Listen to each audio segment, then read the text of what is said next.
Chloe Driver recently faced a jury of her peers and what most thought was going to be a pretty clean-cut trial. But the more we heard, the more bizarre the situation became. Today we're going to talk about the case against Chloe Driver and the tragically short life of baby Hannah.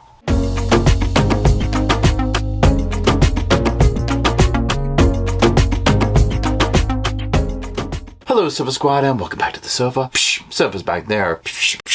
I'm right here. My name is Paul if you're new to the channel. If you're not new to the channel, my name still is Paul. I hope everybody's doing well. Thank you for gathering around the old sofa there. Now before we get started, I do want everybody to know that I ain't a doctor, I ain't a lawyer, I'm not that fancy credentialed stuff. Okay, the only credentials we got up in here is that sofa and my sass. These are just opinions based on very public information, so this is not fact, this is not anything like that. This is just the highlights of this case, of this trial, of these people's lives involved in this that I found to be of interest in the case. Now for a trigger warning, just be aware that this case does involve a lot of adult topics and themes. Some of these involve DV, children, that type of stuff. So just be forewarned if you can't handle that kind of stuff or don't want to hear it, this video is probably not for you. Now keep in mind what we're doing here is we're going to go over some of the key aspects of this trial, of this case that stuck out to me. This is by no means an exhaustive end all be all about this case. I do implore you to go watch this trial on whatever your favorite channel is, Court TV, Long Crime, whatever you want to watch it on. It's definitely of interest in that. So I'm just going over the parts of it that really stuck out to me. There are tons of, and I hate to call it like rabbit holes of the different players involved in this that are out there, right? And I mean, it is deep and it is wild. So if you're looking for a true deep dive situation to go into, this is a case that I'm going to suggest you go and start watching it from opening statements all the way through. But here today, we're going to be going over the highlights. Okay, so let's do a very quick 60-second overview of who we're dealing with and the basic nuts and bolts of the case. We're all on the same page. So Chloe Driver is the mother of Hannah Nicole Driver. This was her 13-month-old baby. Now Chloe was with a man that went by several names. I mean, Z, Ben, Benyamin, Brian, you name it, right? And you're going to hear several different names for different people throughout this case. For clarity's sake, we're going to call him Benyamin. I might flip in between Z and Benyamin because of some of the testimony that came out on the stand, but I will correct myself when I can. But just know Benyamin and Z are the same people, okay? Now, Chloe was the first wife in what would eventually become like a plural wife,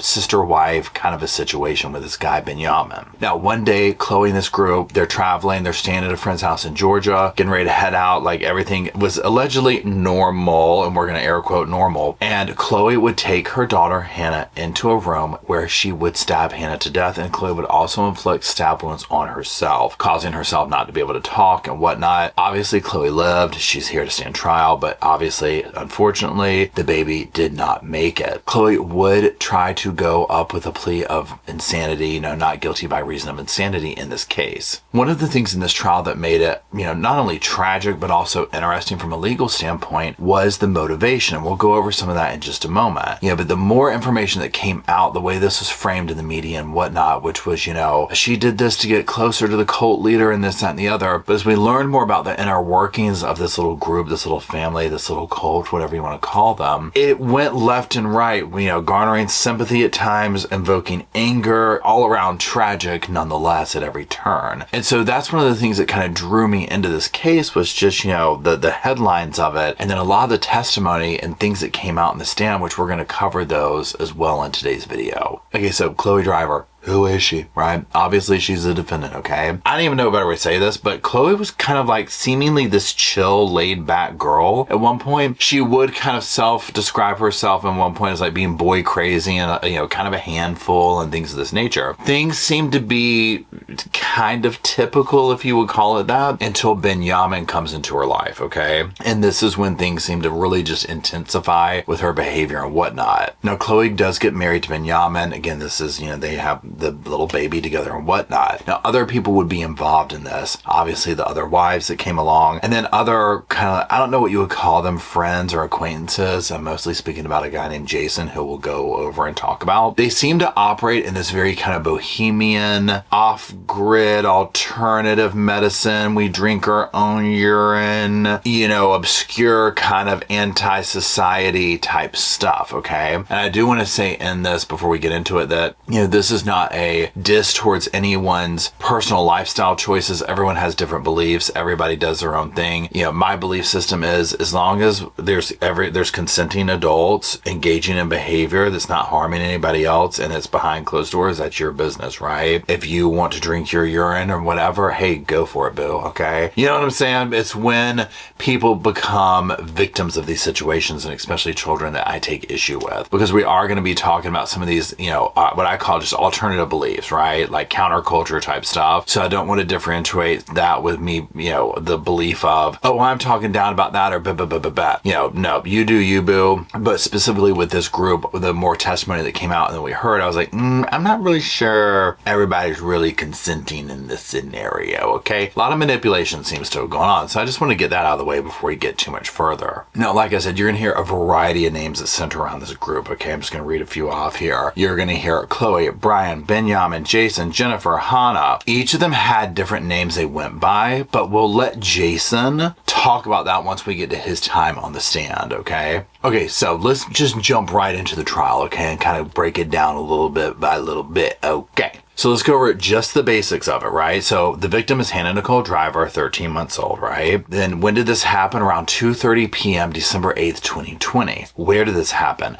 Mountain View subdivision of Cherokee County in Canton, Georgia. The trial started on November 12th, 2024, and the jury began deliberations on November 19th, 2024. Now, Hannah would be eventually found guilty, but with like a caveat of mental illness. We'll talk about that later. The charges were malice murder, felony murder, aggravated assault, felony murder, cruelty to children in first degree, aggravated assault, and cruelty to children in the first degree. The verdict of guilty but mentally ill means the jury rejected her insanity plea, and they did find her criminally responsible for her actions. So there's going to be a component of like mental health and whatnot in it, but not to the degree of somebody like, say, Andrea Yates and whatnot. Okay, so let's go into those opening statements, both from the state and as well as the defense, to kind of get some of the nuts and bolts of what we're dealing with here. So like I said, Chloe met Benyamin when she was young. She was 17 years old, right? And soon, like a little bit after a year, Hannah would follow. Now, the defense is going to basically say, look, she was not of sound mind. All these stresses brought on by this whole, you know, sister-wife, plural marriage lifestyle, these pushed her to the extent that we saw her where she basically lost it. They'll also bring up the whole fact of like, look, she was manipulated by not only Benyamin, but his people around him, Jason, you know, the other women, all that kind of stuff. We'll see some evidence that Chloe was like writing down of basically paranoia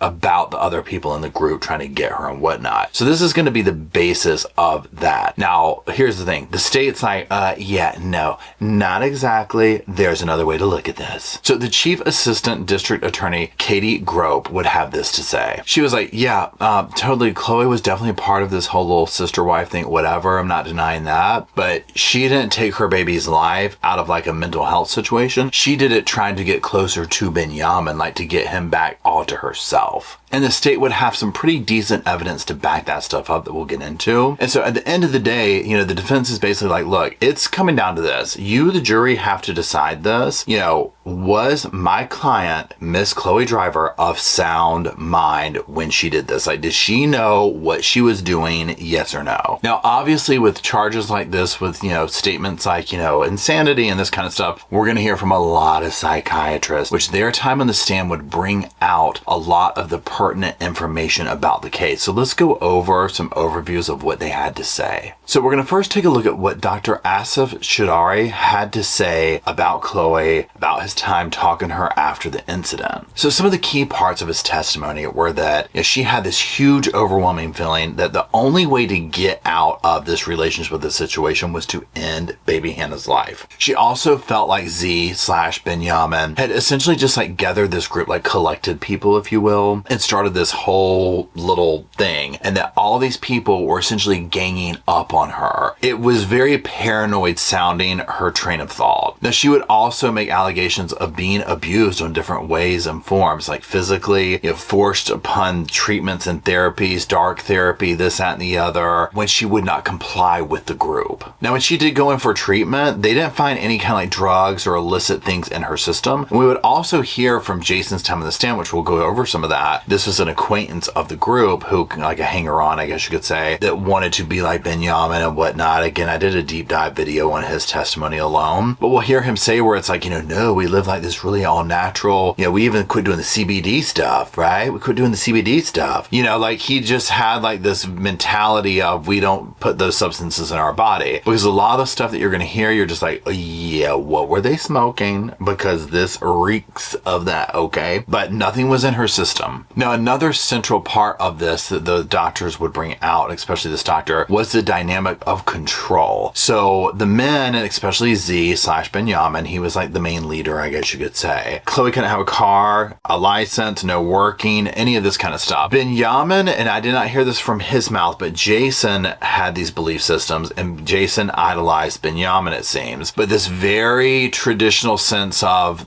I provide for the woman, even if it's living in the van. She does A, B, and C for me, but I provide, I take care of, I listen to her, all this kind of stuff. If you watch my other video on it, we went over these kind of things where it was like, yeah, they kind of talk about the women like they're pets, right? Like it's not like what you think of when you hear or see like a traditional marriage scenario, right? Where it's like the man goes out and he's the breadwinner and the woman stays home, and we do these very traditional gender roles and blah, blah, blah, blah, blah. There was a component to this that didn't seem, I don't even know how you would really word it. There was something off about it, okay? Just that spidey sense where I was like, this doesn't seem consensual. This doesn't seem like what you might normally see. Now, again, to each their own, right? Whatever's happening, but just the mentality that I heard coming from Jason had red flag material for me. My assumption is that because of some of the charges that Benyamin's collecting and whatnot along the way, and that Jason looked up to Benyamin's way of life, that by default, Benyamin probably held some of these too, as well as the evidence that we would see come out in the stand with some of these things coming from Chloe and whatnot. So, that being said, let's take a moment. I want to look at some key aspects of his testimony on the stand, the doctor, and there's some of the things we're going to look at. There's clips of this paper, right? When Chloe was in the hospital, and then some of the times dealing with it, she couldn't talk, whatever. So she would be writing responses down and whatnot. So what's going on is the state, defense, people like that, they're being like, okay, what was this in response to? What question was asked here? Why is this on the paper? This kind of a thing. So that's the context of what we're jumping into. I believe this was a question that she asked. This was a question that she asked. Yeah. Would you ever introduce the concept of prison or incarceration to a patient that you were evaluating? No. I don't Okay. do that. And why not? Because, there's no therapeutic benefit of, saying that, hey, are you going to a prison, or do you know if you're going to jail?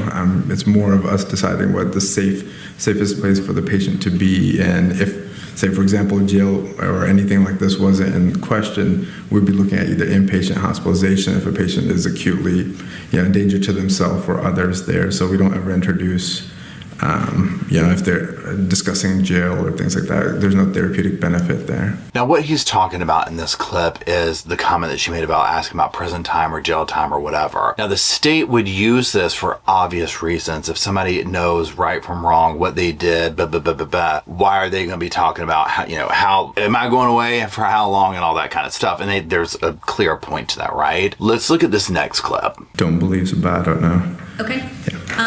And then she wrote, I hurt myself and my baby. Would that have been in response to an inquiry? Yes.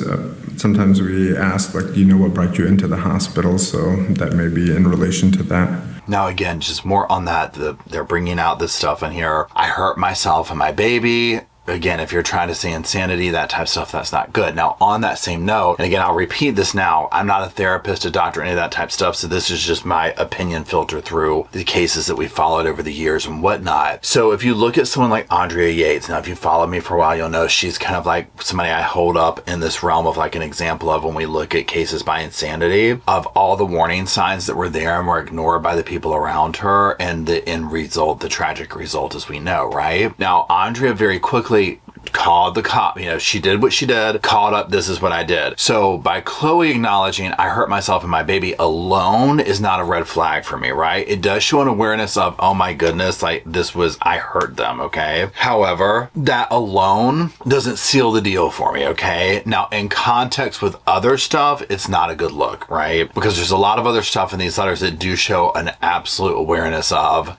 reasonings in doing this. That being said, this is a very layered case with many things going on, and at the center of it is a high level of manipulation going on by people surrounding her, okay? So let's go on to that next clip. Okay. And then she wrote, I was stating for months I couldn't handle my husband's lifestyle anymore. And these are just some more of those damning responses from her about the reasonings why and whatnot. This thing right here, and this is where the state's kind of hanging their hat on, is that, this whole situation here, this was not a moment of insanity. This was something that was building up, and that she fully was of sound mind when she did because of statements like this. And then Chloe would also sit here and talk about this perceived threat from the others ganging up on her in these comments that they're going over. He collects people to live with us, and after we got 3 more people, I started perceiving them ganging up on me and leaving me out, changing stories. Would this have been in response to a question or about her mental state? Do you have any recollection of sort of how all these pieces of information fit together in response to what question? I do not recall. Again, this kind of stuff right here showing this, the ganging up, the getting left, all that type of stuff. There's definitely mental health issues going on, but you see the picture this is painting is not a good one when you're trying to basically say, hey, I was in the same ilk of like Andrea Yates with this. It's not adding up. This portion at the bottom where she wrote, for the first 2 years, not so much because it was just us traveling. But once he got people listening to him more, I started feeling scared and was begging for attention for us to be with baby. Do you know what that was in response to? He was likely asking if you felt safe in the relationship. Again, these are some of the things that are coming up here that are not looking good for that defense of insanity. It seems like one thing that took place that's, tragic in addition to what took place with the baby is that it was almost like she got into this scenario and then along the way, it transformed into this. And it sounds like at a certain point, she was almost wanting to revert back to like, I just want me, you, and the baby, like for again, I hate using the word, but normal life, a more traditional household, if you will. And that was never going to happen with this group. Did she describe to you, and I think you kind of summarized it in States 120, did she describe to you sort of the back and forth of her wanting to leave the group and coming back to the group? She did talk about her inability to leave or the hold that the other individual had on her. The hold that he had on her? Yeah, in the meaning of like where she couldn't leave the situation. Okay. And I think that you put in your summary of her motivation for the act of her harming herself and her daughter is that she felt like that was her only way out. That is correct. Okay. And there you go, right? This is very bad evidence when it comes to her defense. Okay, now for the state, it's great, right? I mean, this is like, please, they're just a slam dunk, okay? Now, let's take a moment and look at another doctor or some more testimony and hear what they had to say. And what we're going to do is we're going to start off with a clip of them talking about the diagnosis and whatnot, and then we'll go into it a little bit deeper. What ultimately did you diagnose Ms. Driver with in this case? Schizoaffective disorder, borderline personality disorder, and the cannabis use. Okay, so there you hear it from her, right? Now let's talk a little bit more about what we heard come out on the stand. Now she would tell the jurors, of course, that her plea of not guilty by reason of insanity was due to the reasons that we just heard her go over. And we'd also hear some other things from her on the stand. Now she would say that Chloe's childhood was unstable, her family was cold. She said that, that their, meaning the age gap between her and Benyamin, was also contributing contributing to this, as well as their traumatic upbringing, that this produced, a lot of issues between the couple and ultimately, obviously, with Chloe. Chloe's description of Z is what you almost hear about a typical narcissist, like charming, intelligent, draws you in, this kind of stuff, right? Now, the word narcissist is my word here, okay? So I'm not trying to officially diagnose anybody with that or whatever, but when I read this, I was just like, and saw it and listened to it, I was like, yeah, we've heard this before, we've seen this before. Now, she would very much lean into the whole thing with this group and talk about, like, look, yeah, the dynamics going on here with Chloe, her relationship with Benyamin, the baby, the group, all that. She was isolated, there was control, they were punishing her, and this all led to what happened. She would also bring up a couple of troubling things about, like, downloading pictures into her memory, downloading, like, her sins and things like that when she was breastfeeding the baby. I mean, these are obviously not very stable sounding things. She would also say that Chloe wasn't allowed to talk to anybody outside of the group unless it was in attempts to recruit them into the group. She would also bring up the whole fact of the control thing about, yes, she's not allowed to go into stores, she can't use money, she can't have a phone, all of this kind of isolating behavior. She talked about some of those punishments through therapy, one of them being dark therapy, about her being confined to a bed. She can't use the bathroom, all like basically a sensory deprivation type situation. Now, all that being said, and again, this is one of the pinnacles of this case, is when you start going down one train of thought over here, it all sounds like, yeah, would make anybody snap, right? But then you also start going down some of the logistics of it. The state would bring out a lot of stuff, and the state would round out their time questioning the doctor with this clip. Let's watch this. Having a mental health diagnosis is not the same question as whether somebody is criminally responsible, correct? Absolutely not, no. Okay. And somebody can have schizoaffective disorder and still be criminally responsible. They can. And somebody can have borderline personality disorder and still be criminally responsible. They can. And somebody can have cannabis use disorder and still be held criminally responsible. Yes. Now, this is one of the things with this case that I keep coming back to, where it's almost like I said with the 2 levels or whatever, where when you look at take emotion, take out like, that would drive me kind of crazy. Not to say that most of us would do what Chloe did by any means, but you know what I'm saying? Like just the dynamics between this group. But then when you look at it logically, the checklist of like just what she said, nope, you can still be responsible even if this is going on. And ultimately, this is what the jury would side with. Now, let's talk about some of the troubling evidence and testimony that we saw come out during this trial. One of the things I want to talk about is that chaotic scene that the first responders came into. I mean, y'all, this was horrible, okay? They're walking into a blood-covered room, a mattress, a small baby that has been stabbed to death. This is not good, right? Obviously, Chloe inflicted injuries on herself, adding to this disturbing scene. Now, they would say that the baby succumbed to her injuries within minutes. When they walked in, that Chloe was laying next to her and holding the baby's hand. Now, Chloe was rushed to the hospital. Obviously, like I said, she lived. She was under medical care for 10 days. Now, there was also more testimony from another doctor, Dr. Ballard, who would corroborate what Dr. Garrett said. Let's just go over a couple of those things real quick before we continue. Now, Dr. Ballard would say that, yeah, absolutely 100%, this living situation was a cult with a capital C, okay? They would even go back over and talk about some of these like jailhouse phone calls and stuff like that with Z, where Z's still talking about like, look, you need to drink your urine, and Chloe's all like, that's kind of embarrassing to do. Chloe would go through tons of money in jail, placing, she tried to call him over 600 times or something like that. Like an insane amount of time calling this man, okay? So there was this very hardcore mental lock that this man had on her and that she had for him. Now, he would also tell her during these phone calls, like, you are not to make me look bad, okay, at all. You're not to disparage me. You're not to make me look any certain way during this case. Now, yet another doctor, Dr. Zom, would testify that, like, yeah, they would have diagnosed her with bipolar disorder and borderline personality disorder, which coincided with some of the other doctors' stuff. So there's a lot of this going on, and this, again, beckons to the whole thing of insanity or sane or knowing right from wrong and all the nuances of mental illness and mental health that we deal with in the judicial system. Now, let's take a moment and let's get back to some of the testimony that we saw, some of the evidence that came out on the stand. Now, keep in mind that there's this dynamic of control, of cult-like mentality going on here. Let's take a moment and look at some of the body cam footage that was being done while Chloe was in the hospital. Now, remember when we went and looked at the doctor's testimony from before? Keep in mind, Chloe stabbed herself in the throat. She can't talk. She has this board. She's writing her things down. So we're going to be seeing some of this take place. Now, one of the things we're also going to be seeing is a dynamic of a phone call between Chloe and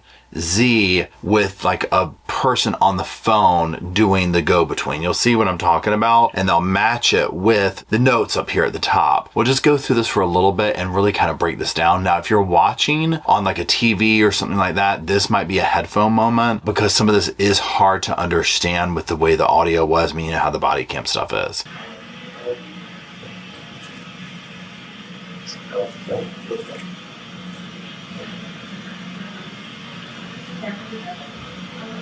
Okay. And how are you? Okay. Let's call him first then. I'm going to place him on speakerphone so you can hear, please, okay? Okay, now I wanted to show that first clip there just to show you what's going on. She's reading the thing there. She's getting the phone. I'm going to put him on speakerphone. So that's what was being said and gone over in the clip. This is just kind of setting the stage. Okay, let's continue. Okay, I can hear you now. She says, hi, how are you? Where are you? Have you seen Nancy?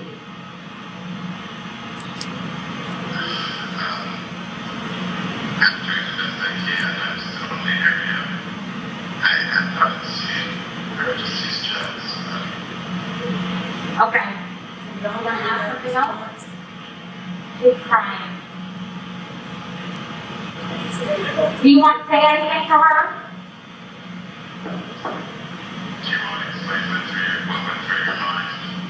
Now, some of the key takeaways in this is kind of towards the end of the clip there. I mean, number one, you see the difficulty in there's a bad connection. They're trying to talk, this, that, and the other. And then towards the end there, he's saying, you know, what went through your mind? So he's trying to get to this whole level of what's going on. Okay, so keep this in mind. He wants to know what happened.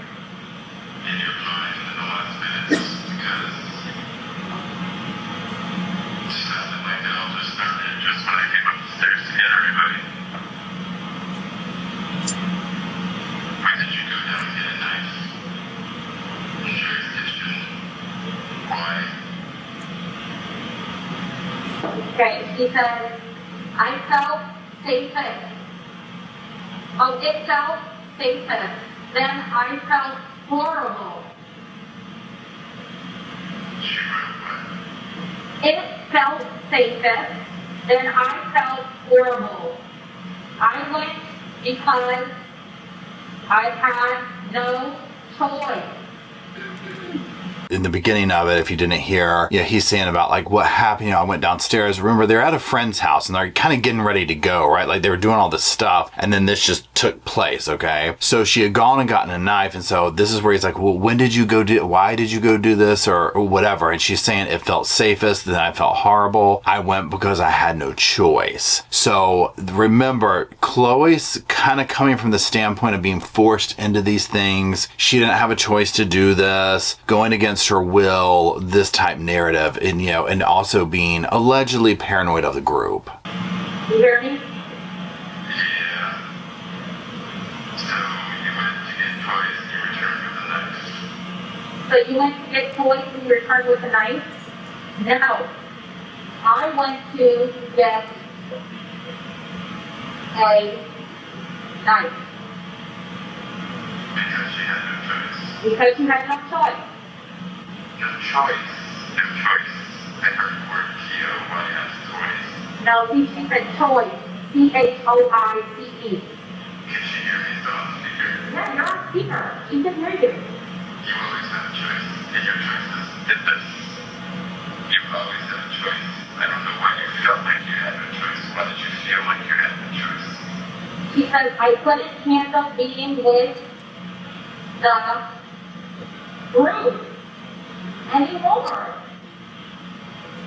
And you left no alternative, which the sentence correct.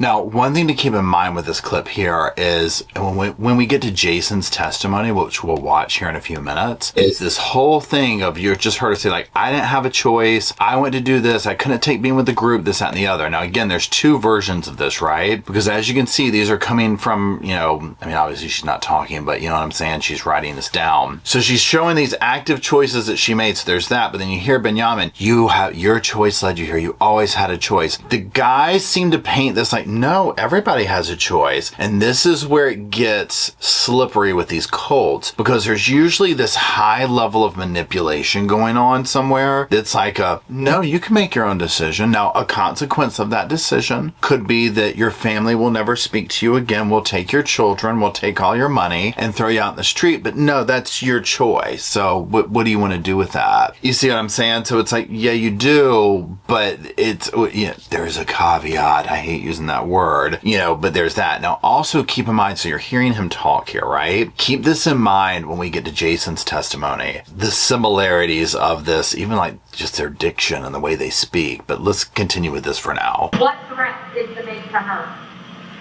Not sure what she's referring to. Come on, then. Let's be truthful here. She's being truthful here.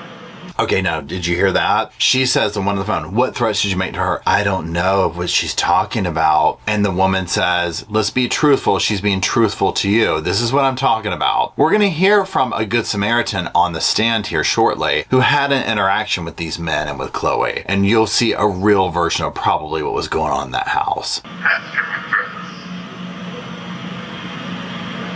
threats. Taking the money and not letting me just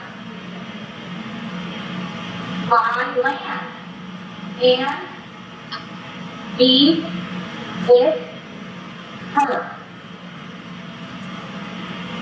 as long as she needed.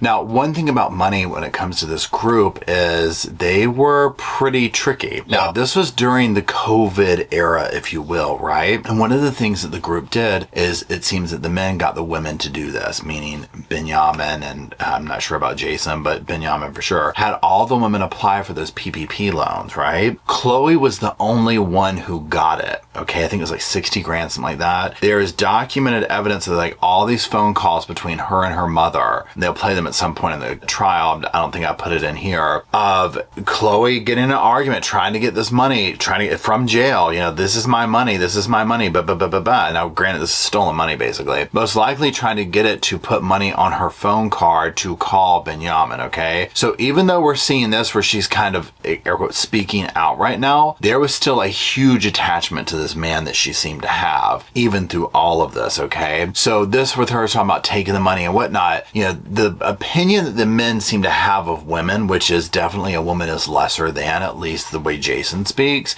but yet they're kind of grifting the women and living off of them too, okay? So this is what I'm talking about when I spoke earlier about the differences in, like, you know, when you see something that's more like a traditional, like, belief system of, like, no, the man takes, I go out and work and, you know, my wife stays home and she takes care of the kids and runs the household and that's, you know, that's her thing, and I go out and do whatever and pay the mortgage and all this. They try and talk like this, but they're not doing that, right? They're grifting, they're doing this, they're, you know, I mean, you see the outcome, okay? Having multiple wives and, you know, it's just all the manipulation that they did to these women. So now, granted, there's allegedly at the time of this, some of these people are still with Benyamin. Well, he was arrested. I'm not sure if he's out now, but there's that, okay? We see this often take place with these cults and with these leaders. And so if you're asking me, this was the beginning of a cult. This wasn't like an official thing. It was on its way, okay, to being like a little clique. This was a clique, okay? This was a clique. Right, that's where this is at. So I just wanted to clarify that about the money, the land, and that kind of thing right here. Let's watch a few more clips of this. You have a whole room to take care of.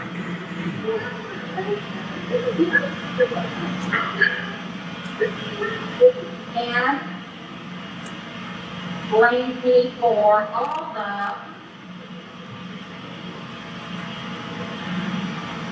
all the problems. You blamed her for all the problems. No, you were blaming yourself for everybody in the world's pain.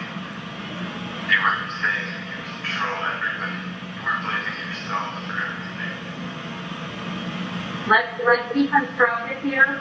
Just the day before. Let's not blame anybody.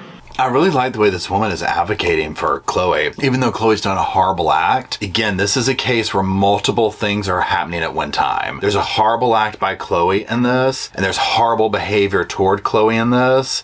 There's manipulation from both ends, right? There's so many layers to this case. This is not clean cut at all, okay? Now, in this where she's saying, you know, you had this whole group and you blame me for all the problems, oftentimes what you'll see in these situations, and again, I'm no cult expert, but just from what we watch, is somebody will become the scapegoat. And I can't remember the case, but there was a documentary that we watched about it where this whole family from the matriarch was like convinced them that this one girl was the issue, right? It was her, it becomes a custody battle.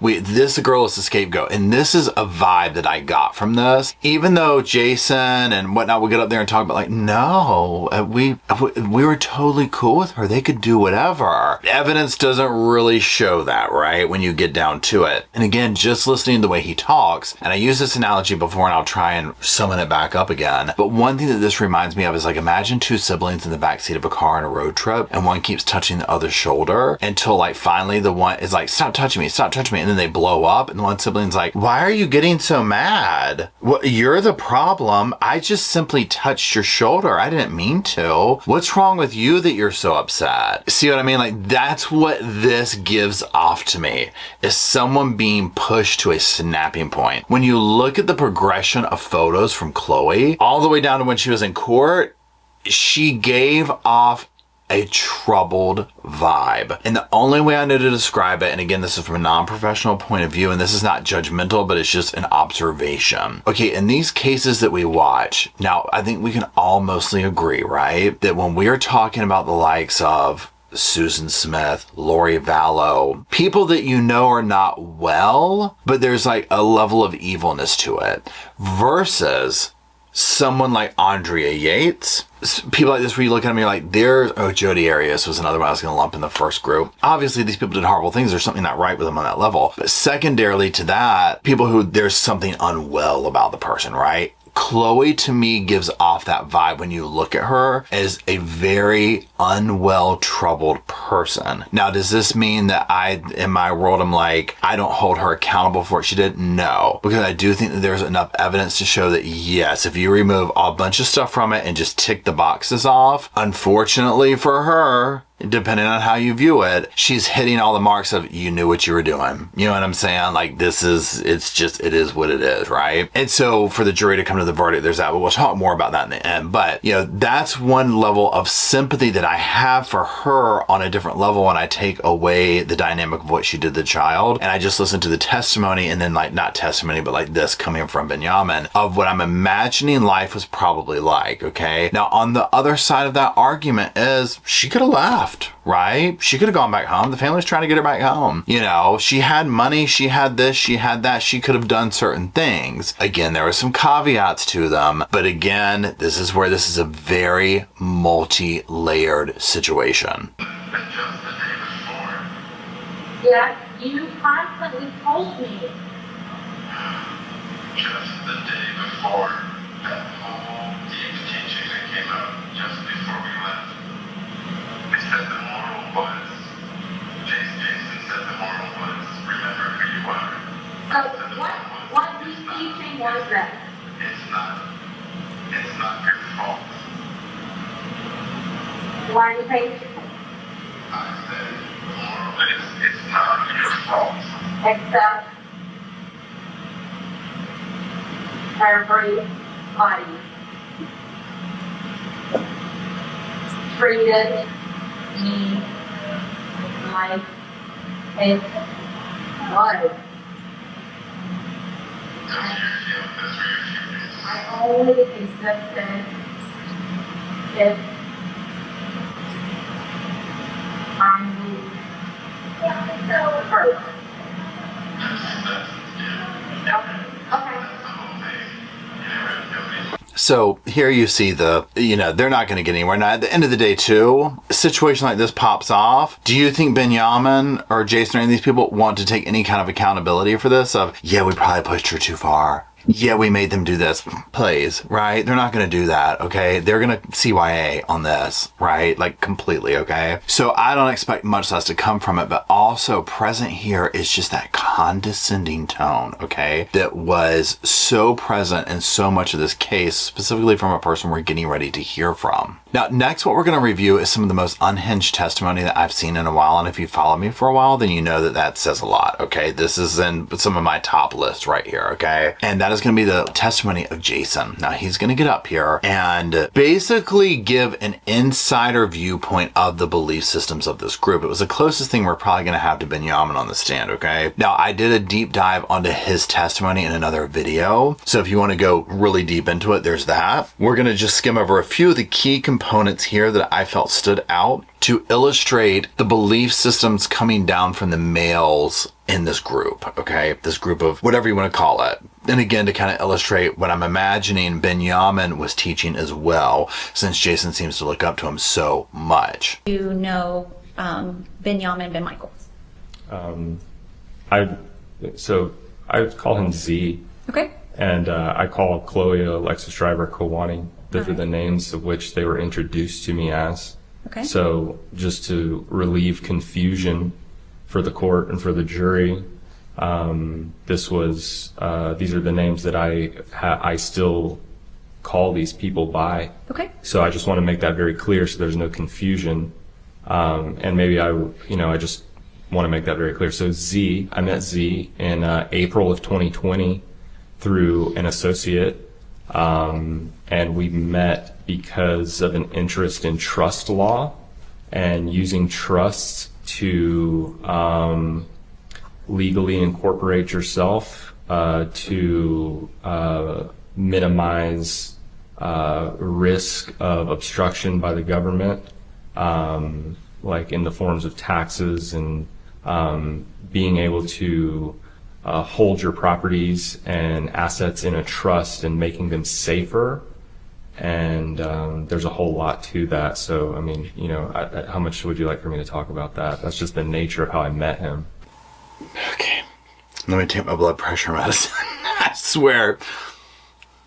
If you watch the trial or if you watch my video on his testimony, you already know. Okay. So here you go into hearing the explanation of Ben, the names, the different names. All these people had multiple names, right? They gave each other. Now, one thing that is very present in this is the dead eyes, right? And again, to each your own, to all your own belief systems, but I definitely feel like this structure that they had was spilling out into the realm of non-consensual and victimizing other people, including people from the community, obviously the baby, right? We'll hear from one of those ladies here in a minute. I guess you could say that I have always believed in plurality as well, that men should have multiple women, but I was never in a committed I was with Jen, she lived with me, okay. And I took care of her, I provided her, she didn't work, so I provided her with food and shelter and safety and companionship and love. But it was never in our agreement that I wasn't allowed to see other women. Now, at the end of the day, Jennifer is no longer with him. He will claim that he broke this off, but who knows? I mean, again, regardless of how it happened, probably a good thing, right? If you don't want to be wrapped up into this kind of stuff. Now, also one thing to illustrate here is his viewpoint on, I provided food, shelter, companionship, this, that, and the other, and blah, blah, blah, blah, blah. And this is some of those belief systems of that. Now, also we hear in this, I've always believed in multiple women and this type thing, okay? So this is the backbone of some of those belief systems that I do believe is what essentially, and for lack of better terms, drove Chloe crazy, right? Pushed her to the edge. It sounds to me like she was probably in this scenario willingly. She, got with this dude, right? She ran off with him, okay? She was much younger, so there's that, okay? Sounds like she had some stuff going on and whatnot. He probably knew how to pander to that and say the right things. They get together, she hits a baby. I mean, you're in the situation. And then all this stuff starts to come up. Again, one thing with Jason's testimony is to pay attention to just the nature of how he frames things. And imagine having a basic argument with this man on a daily basis. Yes. And when you first met him and learned that he had 3 wives, sort of what was your thought process on that arrangement or situation? I thought that was really interesting because, usually you only see that with like religious cults like Mormonism. Even though, scripturally, even, old Jewish and Christian tradition promotes plurality. Like it's promoted in scripture that men have multiple wives. Like it's written about all through the Bible. But you don't really see it that much anymore. Perhaps in Mormonism only.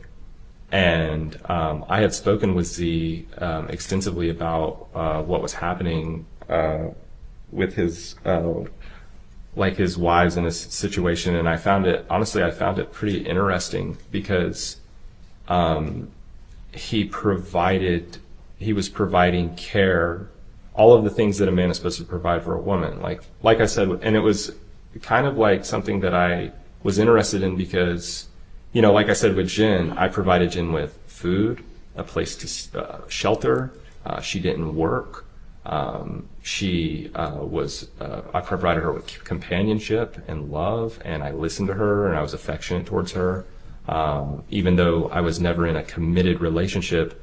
But it's like the value of having a wife is profound, like the value of having that intimacy that perhaps couldn't be achieved through a non-marital relationship. And so Z had basically taken what I found to be what I wanted in life was plurality, but also incorporating the deep intimacy of marriage with multiple women. I just feel like Jen probably thought she was in a committed relationship. Now, again, here you're just getting more into the belief system, the structure of what was going on in this group. And again, when describing the things that were done for the women and Jen specifically in this, it just feels like somebody describing like a pet rock or an animal or a pet of some sort. Okay, like I did all the checklists. I took him to the groomer. I went to the vet. We did this. It was great. And it comes off as so odd sounding when especially you turn it around to you're talking about a person you're in an intimate relationship with. How old is she? Shayla was born February the 8th, 1997. February 8th, 1997.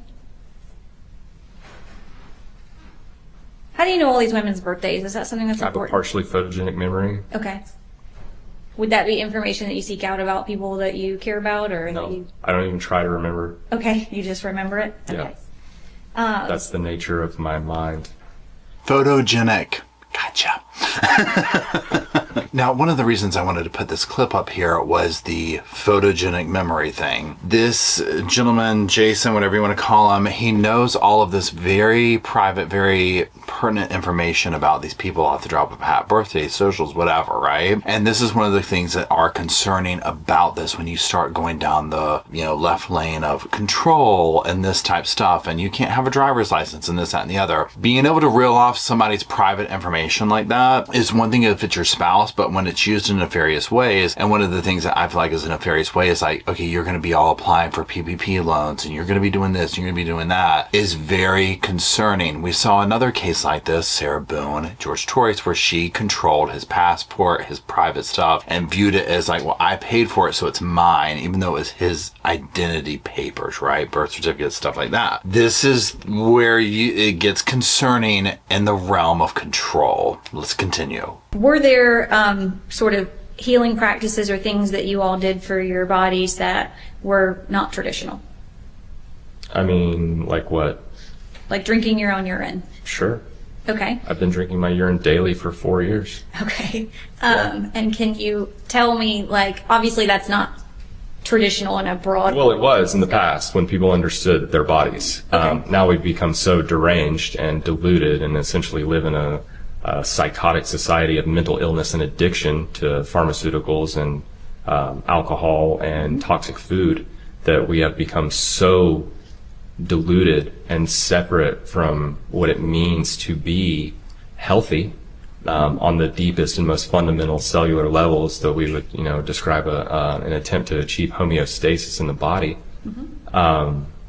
So urine therapy is non-traditional in today's modern terms of, our deranged society, toxic society. But it's actually written about by medical doctors. It's written about by people all over the world. There's like, I mean, if you go online and look up urine therapy, there's like 15 books available written by allopathic medicine doctors, homeopathic medicine doctors, written by shamans and gurus from the East, written about by regular everyday people who have healed themselves, who claim to have healed themselves of things such as cancer by drinking their urine. Now, again, this falls into the category of, if you want to do that behind closed doors, totally fine. I wanted to put this up here just to illustrate to some of the, and not only the different, say alternative beliefs, or like she said, non-traditional forms of, therapy and medicine and this type of stuff, but also the way that he presents the information. He immediately turns around and kind of starts putting others down. It's this very condescending tone that he does. And to me, what this illustrates is just, imagine speaking up against this or conversating with this, and this is what you get back on every basic fundamental daily conversations, And so to me, this plays into the slow erosion of somebody's mental,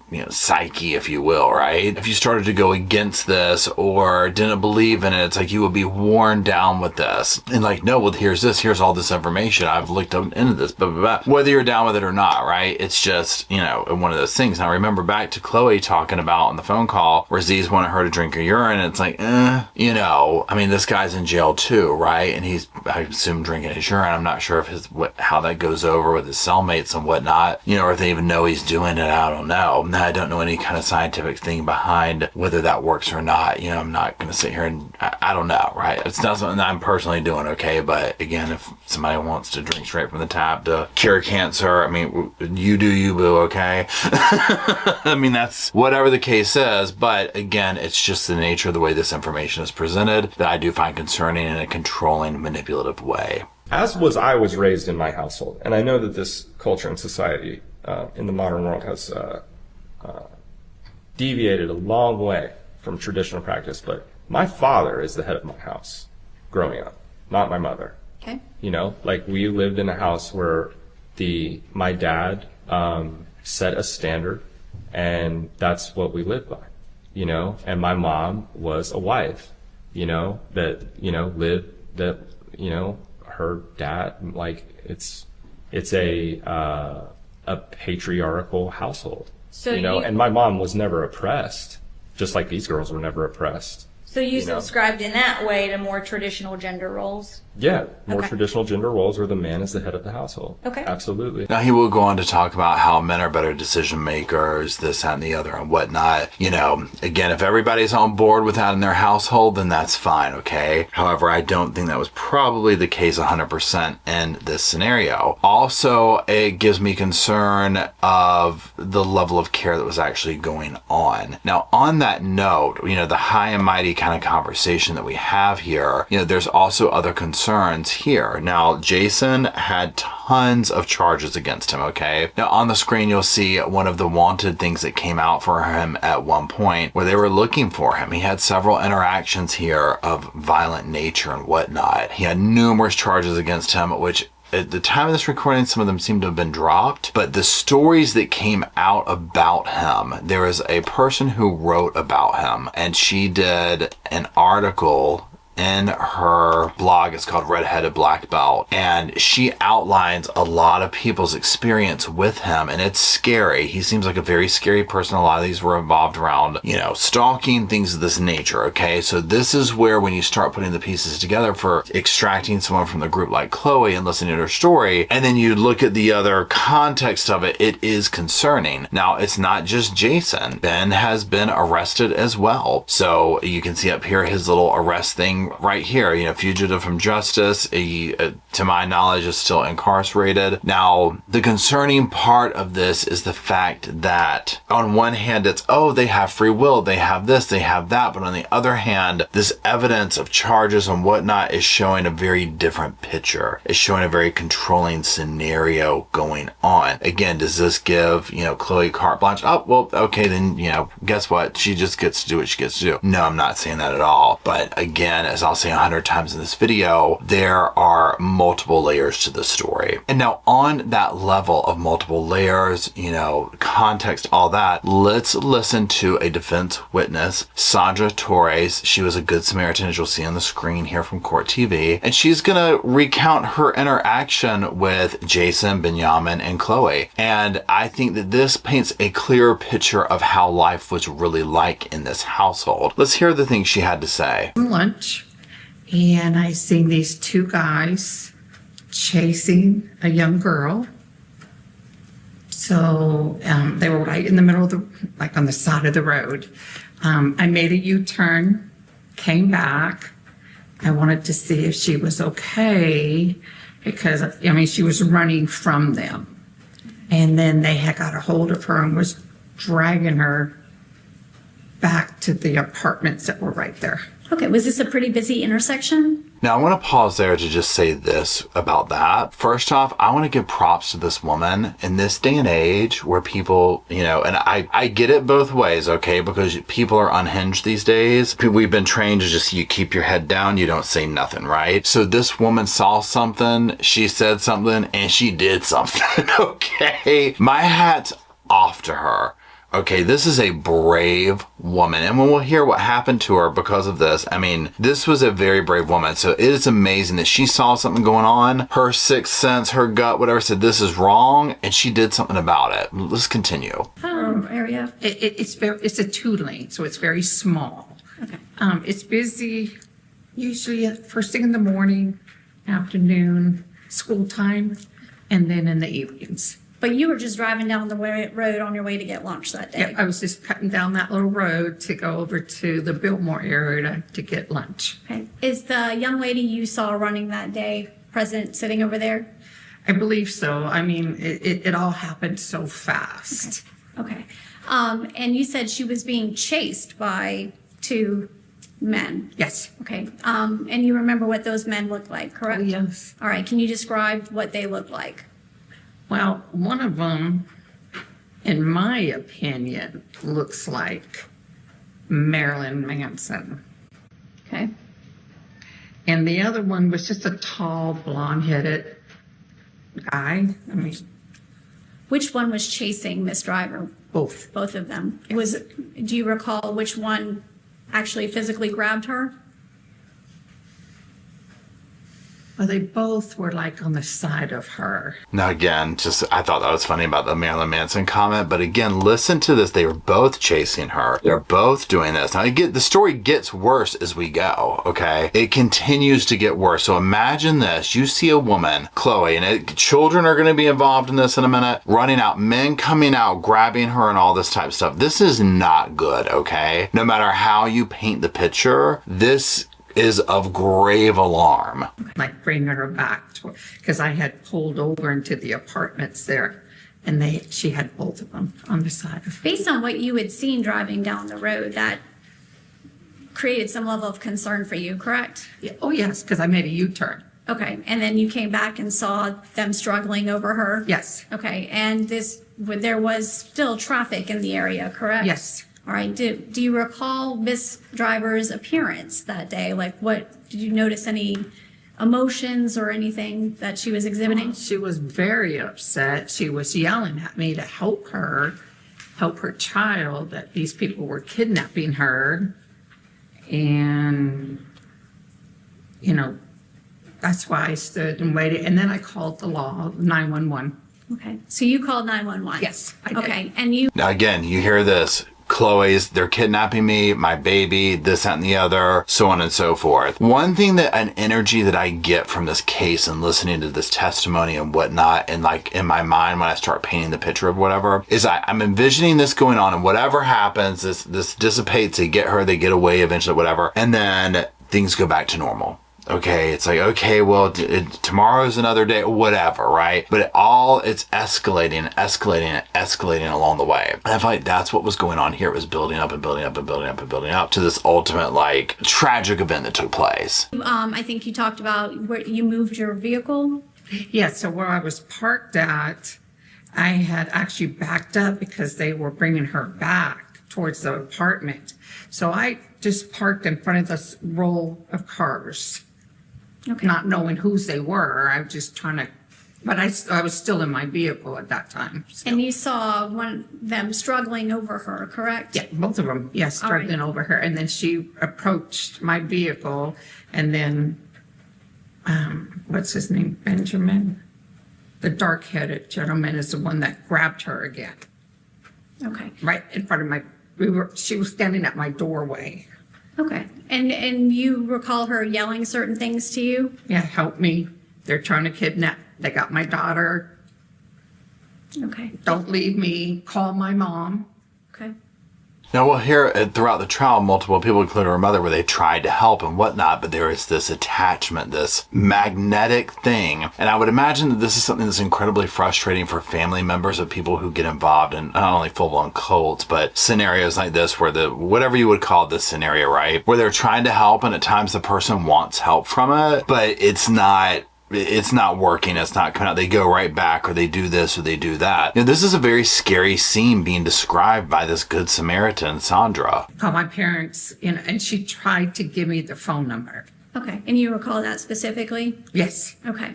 And what were Mr. Ben Michael and Mr. Spillers doing in response to that? Do you recall? Just they grabbed her and got her, trying to get her back in the house, and then she came back out of the house. Okay, so she got back out of the house. Yes. Okay, and then what did she do next? Come running back towards my vehicle. I had, like I said, called 911 already, and I was just waiting for the police to show up. Okay, and what did you do with your vehicle? It was still parked. Okay. In front of the apartment there, which, I mean, I didn't know that was the apartment she was going to go to, but I was just parked in front of someone's apartment and had vehicles blocked in.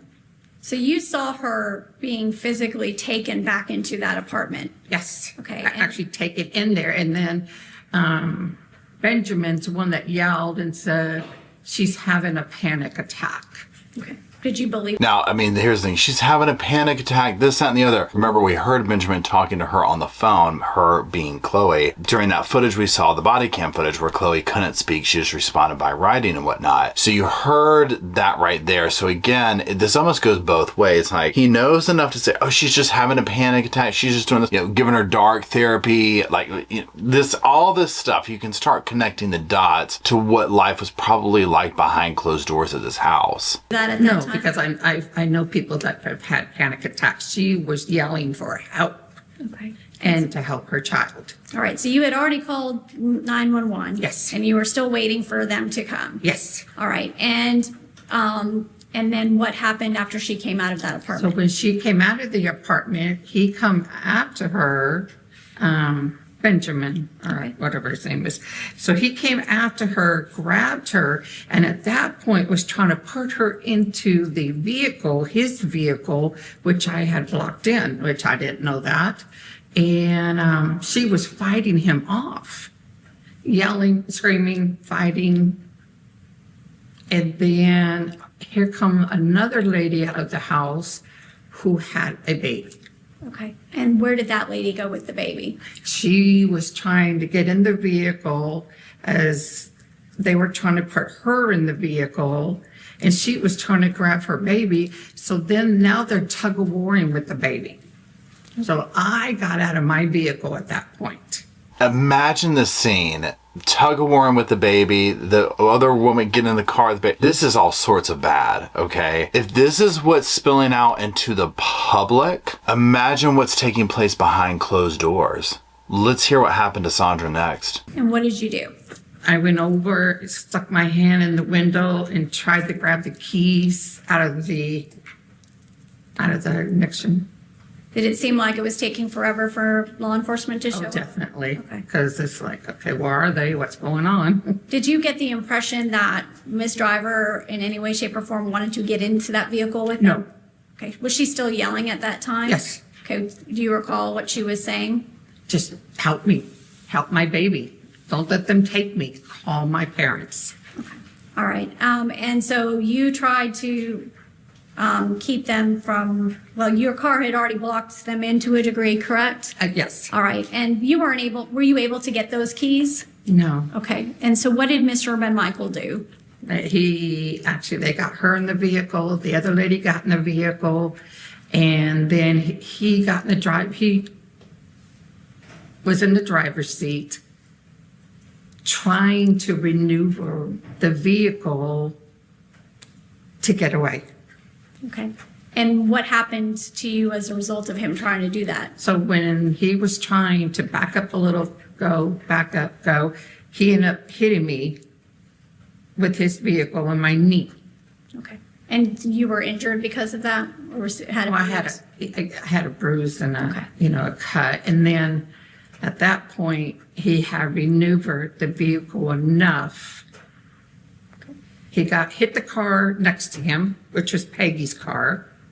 He hit Peggy's car. Hit Peggy's car. Okay. Went over an embankment that had plants and flowers and things. Went over that and then was gone. Okay. And were you concerned for Miss Driver and the baby at that point? Yeah, I believe I called 911 again trying to. Okay. When I talk about, hey, whatever you do behind closed doors, consenting adults, no one's getting hurt, you do you, boo, stand by that. This is what I'm talking about, though. When that spills out onto Miss Sandra here, that's where there's an issue, okay? You hear her downplaying it. Got hit by the car. Well, I just had a little bruise. And even if that's the truth, God bless this woman, right? Taking the keys out, 2 grown men fighting with women and babies and this, and she's gonna sit here again. Gives me goosebumps. God bless this woman. God bless her. And it's just a shame she got away. Now, Peggy, who they were talking about, is the associate who Jason, the gentleman on the stand, that we gotta keep calling him a gentleman, the guy on the stand that we heard from a minute ago, was talking about. And this is like a friend of his who basically introduced him to Z, okay? And so that's how that person comes into play. He talks down about her ability to translate information as a female, about the financial stuff, and so he wanted to speak to the source, which was Z or Benyamin, whatever you want to call him. So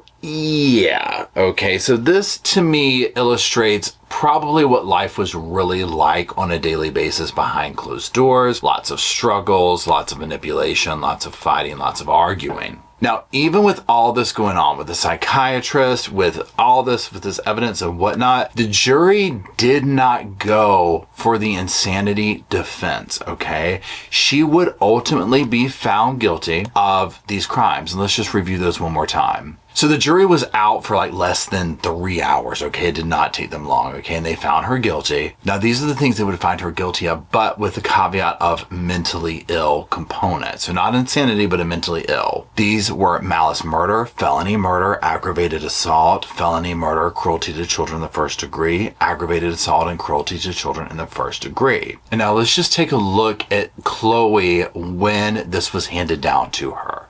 Mr. Foreman, has the jury reached a verdict? We have, Your Honor. Is it signed and dated by you as foreman? Yes, it is. All right, if you could give the verdict form to the bailiff, I will inspect it before I ask you to publish it.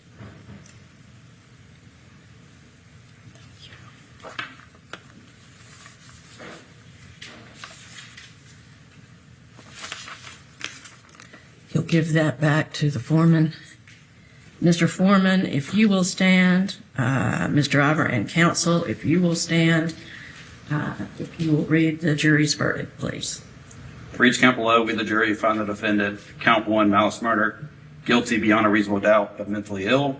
Count 2, felony murder, aggravated assault, guilty beyond a reasonable doubt, but mentally ill. Count 3, felony murder, cruelty to children in the first degree, guilty beyond a reasonable doubt, but mentally ill. Count 4, aggravated assault, guilty beyond a reasonable doubt, but mentally ill. Count 5, cruelty to children in the first degree, guilty beyond a reasonable doubt, but mentally ill. So found this 20th day of November, 2024. Thank you, sir. It didn't seem to faze her. She just blank. Right? Now, again, if you look at her here and you look at her previous photos and whatnot, I mean, just the deterioration and what to me, when you look into her eyes, it's this help me, right? Like, I'm not, like, there's stuff going on, okay? Again, this is not to excuse the horrid actions that she took against her child by any means, but I definitely think there is a lot going on here with her behind upstairs or whatever. Now, again, one thing with this case is that it brought out so many different opinions from different communities, different trains of thoughts, right? Because one thing that you have going on here is, number one, a child has been harmed, okay? So then you go back to, the level over here of the personal choices of the people, the caretakers, the parents of the child, this kind of alternative medicine, the polyamorous life, like things that are not that traditional. So you have some people that, view this, and when I say some people, I'm talking about, articles, opinions, comment sections, just in general what I've looked over, that look at it like, look, these alternative beliefs and stuff like that, this all led to this reckless care for this child.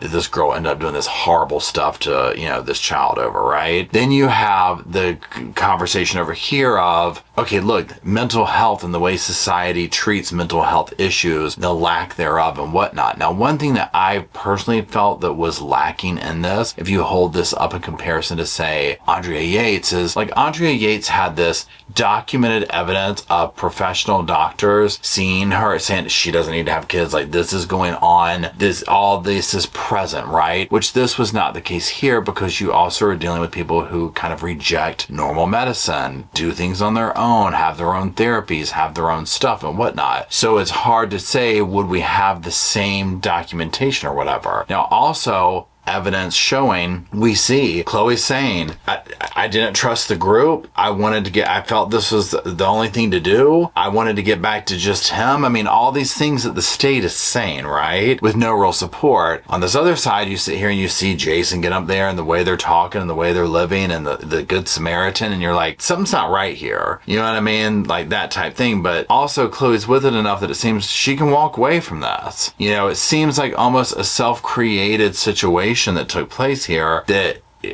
all parties contributed, that ended up her and her world, whatever it was, thinking this was my only choice, right? And so it's very complex, and again, here in the States, at least, I'm not sure what it's like in other countries, the mental health is a very, I don't even want to say taboo, but it's taboo, but we don't have, specific hospitals like we used to. A lot of mental health has been relegated to the prison complex, and we see how that works, right? It doesn't really help. Okay, so I do feel like this brings up that conversation of, look, what do you do here? Now, one thing that will be interesting to see what takes place is, because again, she was not found, like the insanity thing didn't work. So it's almost like, look, you're going to get the sentence that anybody would that did this, but with the, we're going to see to it that you get some mental health, right? This is a part of your sentence or whatever, and whatever that means. And then you would have to ask, well, how much of that is really going to come into play through a prison complex? Now, it might be a little bit better for females than it is for males once they enter into that world. I'm not sure. I know that when we watched this on my live chat channel and we went over some of the testimony of Jason, we all kind of felt the same way. We're in this isolated moment where we're just like, well, if you were living under this right here, like this is scary stuff, right? However, once you start then peeling away some of the other evidence as well, it gets a little bit like, this isn't really an Andrea Yates type thing here. And so that's where this comes into personal choices and personal beliefs and personal responsibilities, okay? My heart breaks for this little child, right? 13 months old. Who knows what her little life was like before this event, right? I can't imagine leaving the earth the way that she did. I don't know how a 13-month-old thinks or comprehends things. As a 47-year-old male, I don't want to know what it's like to be stabbed to death. I have the mental capacity to know that if it was a caretaker doing that to me, the added component of that. So I don't know how her little mind interpreted that. I can only imagine the pain that her body felt. I don't know if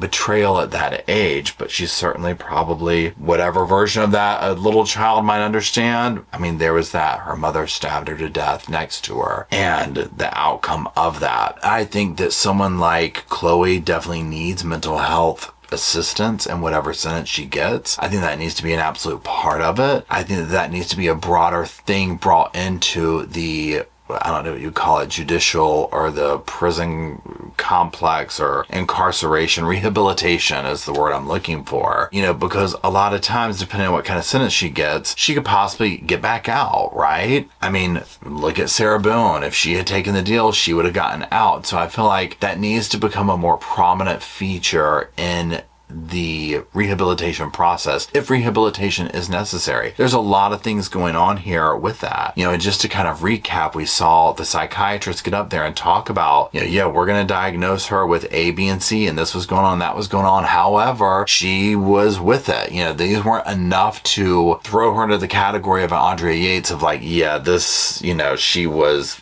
not there for this, right? It was two things can be true at once, you know, and that's really what I come back to with this case. You know, there is the level of definitely there was things going on with Chloe that you could see the downfall of her mental health and her mental capabilities going on. There's also some personal choices going on. And there's also the personal choices that led to the tragedy against her baby. You know, I don't think the group she was with helped that situation whatsoever. I don't think she needed to be around them whatsoever. What do you do? And this is something I'd be curious to hear from y'all. She's in the situation. She's made the choice to be with this guy. She has a baby with him. This life gets created. Once the child was introduced to the scenario, in my world looking at this, I was like, it's a wrap. She is tied in with this now. What do you do? How do you escape from it? You are now permanently attached to this man, legally, let's say, with the child. And so that, unfortunately, seems to be what she interpreted to be her way out. Okay. Do I think she was completely aware of what she did? Yes. I do believe that she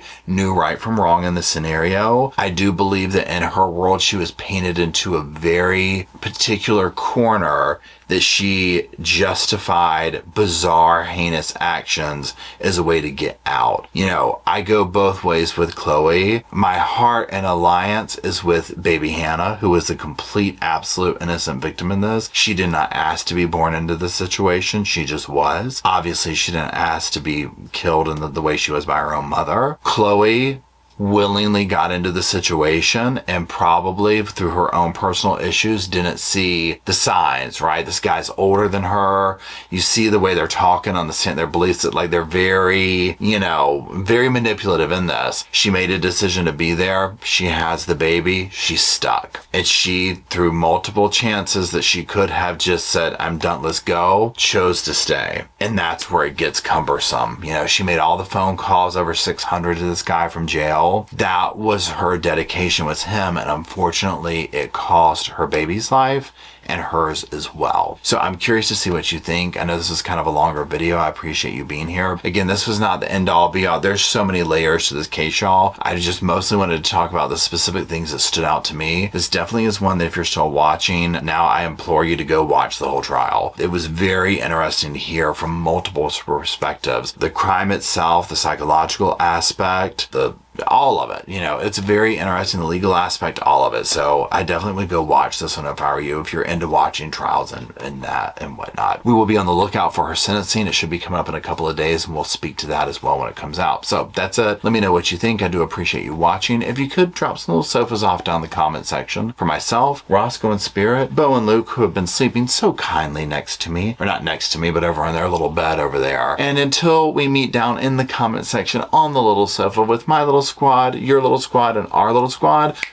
I'll see y'all soon. I just wanted to say thank you again for watching the whole video, and also thank you for being part of the Sofa Squad. Special thanks to all the Patreon members, channel members from both of my channels, everybody who likes, shares, subscribes, comments in the comment sections. It helps the channel out so much. Now, don't forget, I do have that other channel, the podcast channel. That's where we go live, we hang out, we talk. We have kind of sort of a schedule, but just be sure and check it out. I'll put it up here on the screen. If you want to follow me and Rosco on the Insta, on the gram, on the Instagram, go on, check it out. It's right here on the screen again. But once again, thank you very much. I really appreciate you being part of the Sofa Squad, and I'll see you in the next video.